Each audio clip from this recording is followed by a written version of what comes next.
bit crazy 70s dancing got me thirsty. I think very appropriate with the subject. Today I will be satisfying my thirst with some Tecate beer, non-sponsored.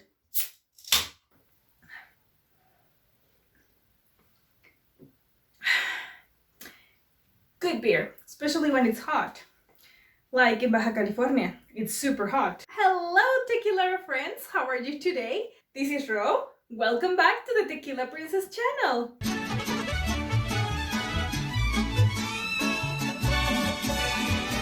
Today we're going to be continuing with the Mexico Piece by Piece series that we started a few weeks ago. And today we're going to continue with Baja California. Many of you are familiar with Mexico's Baja California Peninsula. It is divided in two states, Baja California and Baja California South. Today we're going to be talking about the one in the north, Baja California. The name comes from Cálida Fornax, which means hot oven. And once you learn about their weather, you can understand that the name is highly appropriate. Their weather is dry with extreme temperatures. Depending on the region, during summer there are places where they can reach 45 Celsius degrees. Super hot! And during winter, it gets cold. Minimum of 5 Celsius degrees. I know what people in other places like Canada and Russia might be thinking. That's not cold, but hey, we don't have air conditioning in our houses. We live with the actual temperature 100% of the time. Might not be freezing, but it is cold. Baja California is the state number 12 in size in Mexico. And according to the last census, which was last year, 2020, the 11th most populated state in the country. Baja California, or Baja as it is more popularly known in US, is super well known because it has amazing food, sports, beautiful beaches, great nightlife, and of course, amazing wines. So remember, here in Mexico we have this program called Pueblos Mágicos, where some particularly nice little towns and villages get a little bit of extra budget so that they can preserve, restore, and promote Mexican culture. And one of those is located in Baja California. The name is Tecate. Of course, the most popular thing that you can find is the beer factory. So if you go there, it's highly recommended to take a tour inside of their facilities. But it's not everything that you have to see over there. There is the very interesting Kumiai Communitary Museum, where you can find the history of Baja California and the region particularly before the colonization of the Spanish, during the colonization and modern times. And the Kumiai were a tribe of indigenous people that used to live in that area. You also have the beautiful park Miguel Hidalgo, with the typical kiosk and fun activities and shopping stalls during the weekends. If you like to hike and arrive to a beautiful view of the city, and you also enjoy relaxing in the middle of nature, Cerro Cuchumá is for you. And lastly, don't forget to visit El Vallecito, which is a space in between Mexicali and Tecate where you can enjoy a vast and beautiful scenery. And also we have La Rumorosa, which is a small part of this valley where you can find cave paintings on the rocks. And speaking about Tecate, if you are familiar with the indie musical scene in Mexico, you might know Carla Morrison, a very well-known and very nice Mexican singer-songwriter that was born in Tecate. She started her career in 2009 and she's actually still active. We also have a group that was originated in Baja California, but not in Tecate, in Mexicali. The pop musical group Rey. It's a group of 3 guys that started singing in 2003 and they are also still active, with their music being characteristically romantic and pop, while Carla's is a little bit more heartbroken, deep, and alternative. But Baja California has not only given us music talent, they have also given us beauty, which was very obvious in Miss Universe 1991 beauty pageant. Because guess which nationality had the beauty that was crowned the queen on that year? Yes, you guessed it right. She was Mexican, Lupita Jones. She was the first Mexican to win the Miss Universe contest, accomplishment that was not repeated until this very year, 2021. We just got another Miss Universe from Mexico. Isn't it great? Well, that was expected. We had to win again sometime because we are just beautiful. Let's move on to other subjects. Let's talk about parties. Okay, celebrations in general. So we have Fiesta del Sol. That is a celebration that takes place every year in Mexicali at the end of September. And you can find all sorts of activities similar to a carnival, such as street food, rides, and other kind of events like, for example, concerts. And you also have box matches, which are a big highlight of the fair. And lastly, a beauty pageant, where they will crown the sun's king and queen. On the other hand, we have San Felipe, which is a small town near Mexicali where you usually can go and enjoy a spa-like experience. The tide is very low, there are small ponds, jacuzzi-like near the ocean where you can go and relax, but all that peace and tranquility changes into a very different vibe during the end of February when the carnival arrives. San Felipe's carnival is famous in Baja California.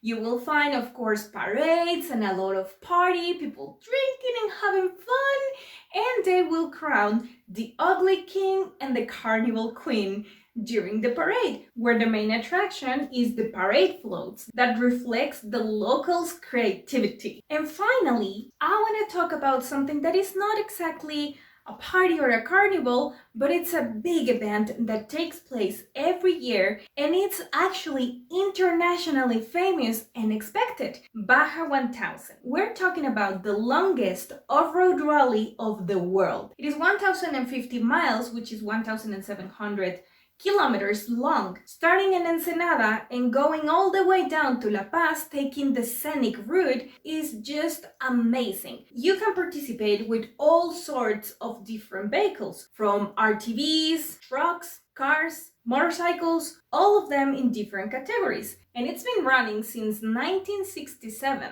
making it super famous. If you are into sports, this is something that you most likely would like to either participate or witness. Both options are just as amazing, I think. The capital city of the state is Mexicali, a borderline city that has a lot to offer. There are many things that you would like to do in Mexicali, and one of them is to visit La Chinesca. In the early 1900s, a lot of Chinese people arrived to work on the railroad and also on the cotton fields. But after some time, well, work was no longer as available as before, but they stayed there. Most of them illegally. We're talking about surpassing the Mexican population several times, like 7 times more Chinese than Mexican at the time. And their solution was to go underground, both for accommodation and also as a way of staying hidden. You can find throughout the center of the city a lot of basements and tunnels that connected those basements, having almost an entire city underground. But it was literally underground because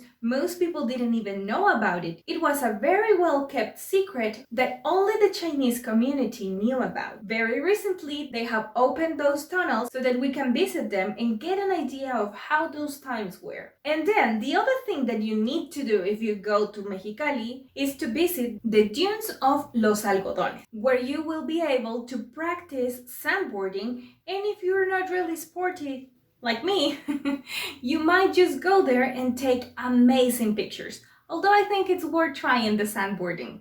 It looks fun. It also looks like I will be eating dirt.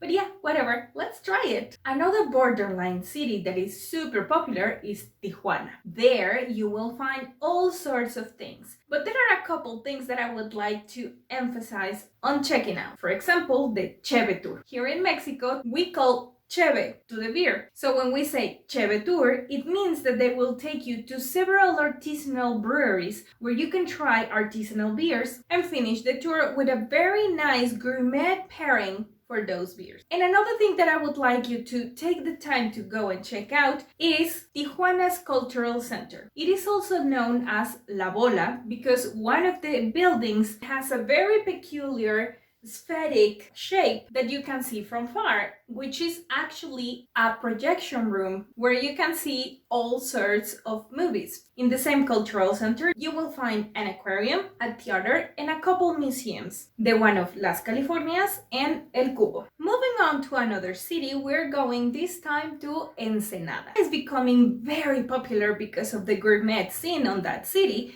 which for sure you should experiment. Try to find out as many different restaurants as you can because the food there is just taken to another level. But more than that, I want to tell you about the wine route. As I mentioned before, the weather in Baja California is particularly good for vineyards. Some of them very popular, like Casa Pedro Domecq or Bodegas de Santo Tomás. Although the most popular place to go and find vineyards is Valle de Guadalupe, you can also find many of those and taste different wines in San Antonio de las Minas, Ojos Negros, Santo Tomás, San Vicente, La Grulla, Tanamá, Las Palmas, and San Valentín. All of those places are highly recommended if you are a wine lover. And along with it, you will find also the cheese route to pair with your wines. And just outside of the city, on the highway, you will find Valle de los Cirios. It is an area of 2.5 million hectares of protected desert that is also referred to as Cataviña. It is one of the biggest natural protected areas of the country, and it belongs to the biological corridor that goes from Desierto del Vizcaíno to Sierra de San Pedro Mártir. Another place that is a must for visiting is Rosarito. Also very famous, I think. You can go and find incredible surfing spots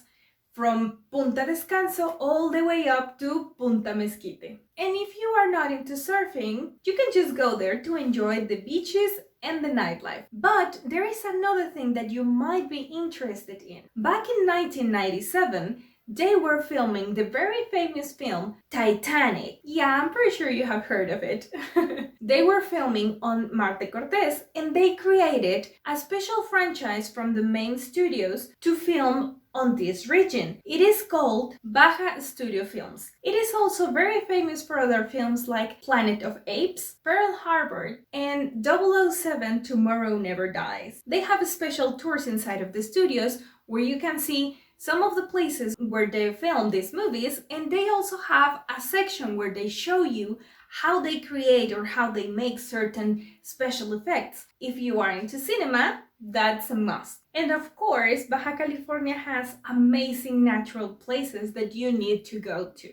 For example, La Bufadora. It is a blowhole that is located on the extreme south of Bahía de Todos los Santos. It's a beautiful natural phenomenon that you can witness either from the land or from the ocean on a kayak. And it is called La Bufadora because it sounds like a very loud and angry animal snorting.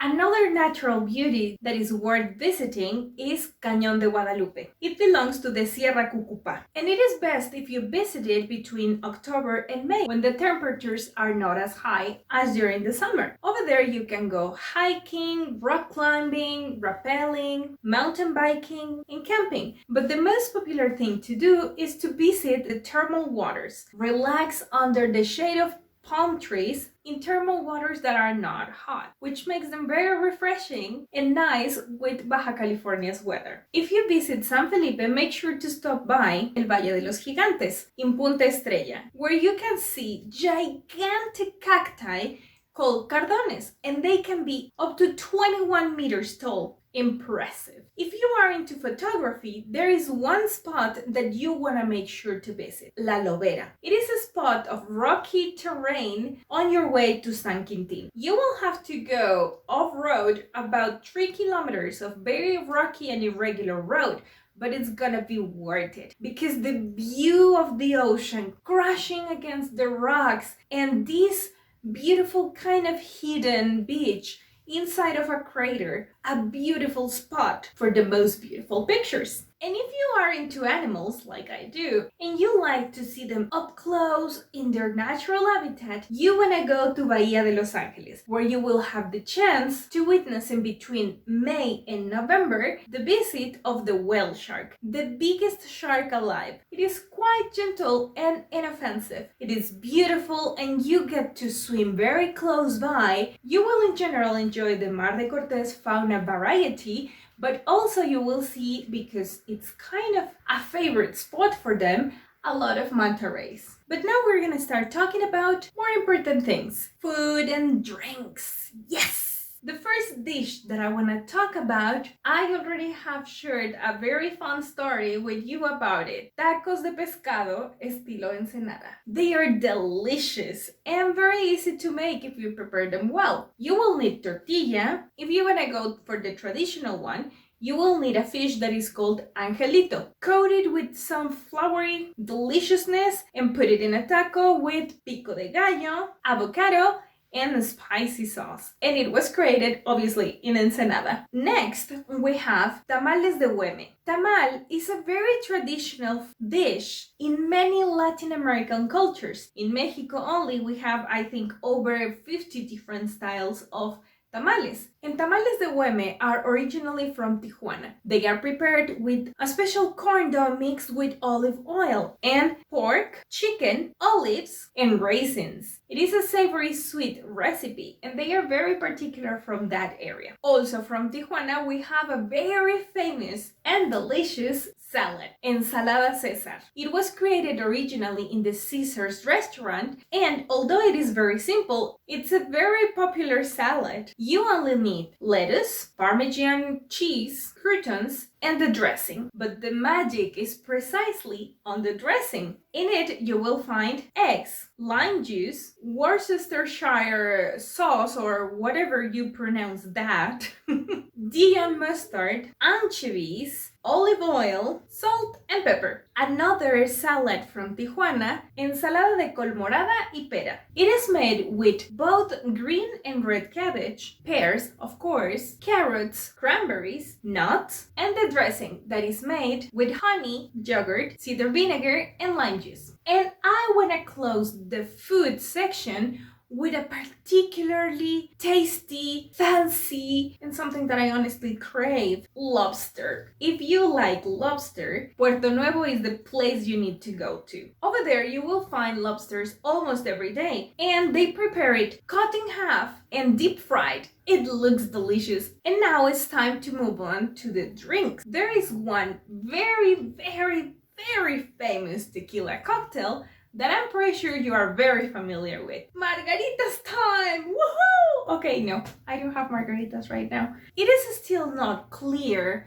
which bar is the original margarita from. There are two places in Ensenada and one in Rosarito that claim to be the creators of this very popular tequila cocktail. But it really doesn't matter. The important thing is that we have margaritas now. It's very simple. You just need to mix tequila with triple sec and lime juice. And voila, magic happens. It can be served either on the rocks or frappe. And there is another drink that is from Mexicali. It is called clamato, which is made with clam juice and tomato juice, spiced with other things like garlic, onion, and parsley. And most of the times is used as a cure for hangover. That's why it has become super popular in the country, particularly if you mix it with beer. That makes a perfect combo. As you can see, Baja California has a little bit of everything. The ocean, the desert, amazing food, some culture, parties, nature, and of course, wine and beer. Baja is being one of the most popular states outside of Mexico, but I wanted to show you a different side so that you might feel the need to go and explore it a little bit further. But there is, of course, another Baja California Sur, which is gonna be our next episode on the Mexico Piece by Piece series. but I'm trying to have 1 or 2 videos of a different subject in between those. So let me know what else would you like to see videos about. I'm trying to give you guys as much variety as possible, but I need to know what you like. So let me know in the comments down below. And if you like it, please don't forget to give this video a big thumbs up and subscribe if you haven't already. Remember that your subscriptions, your comments, your shares, and your likes are making this little Tequileto community a little bit bigger every day. I feel a little bit silly saying this, but I'm very excited because I almost reached my 100 subscribers. Please help me reach that number and we can prepare something special for that. Thank you so much for watching and see you next week. Bye!